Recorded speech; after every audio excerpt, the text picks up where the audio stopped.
The Best of the Guess Who, a 1971 LP I bought at the Wickham Arts Centre vinyl sale. This LP covers the best of their music from 1968 to 1970. The Guess Who were a successful Canadian band from the late 60s who were also big in the United States. However, I had heard almost none of their music.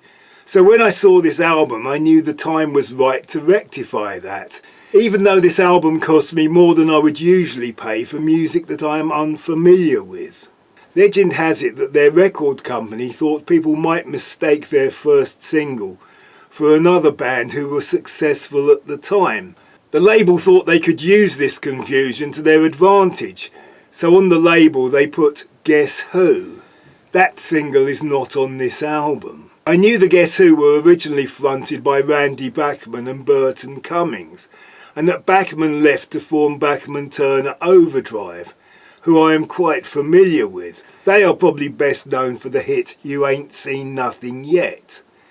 I also knew that Cummings carried on with the Guess Who and was eventually a fairly successful solo act.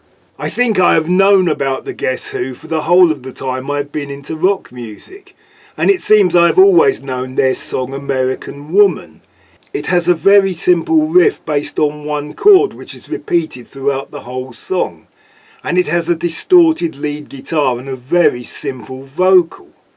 American Woman came out at a time when a number of bands seemed to be covering or copying those one chord Bo Diddley songs.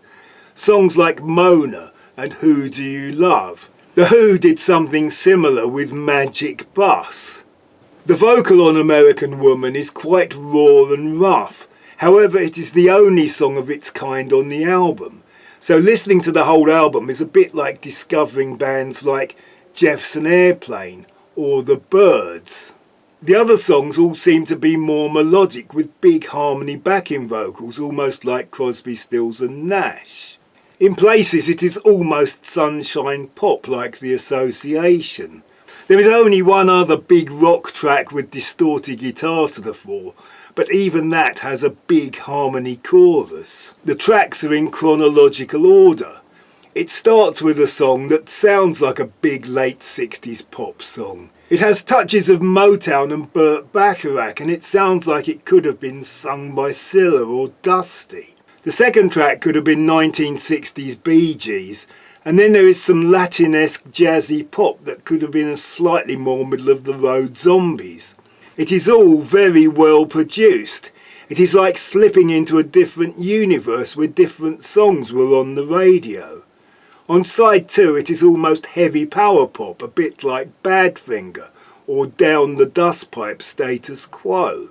I can imagine these songs being very popular, like the post-Graham Nash Hollies, or successful but forgotten UK bands like Marmalade. I paid £14 for this album, so it was not particularly a bargain.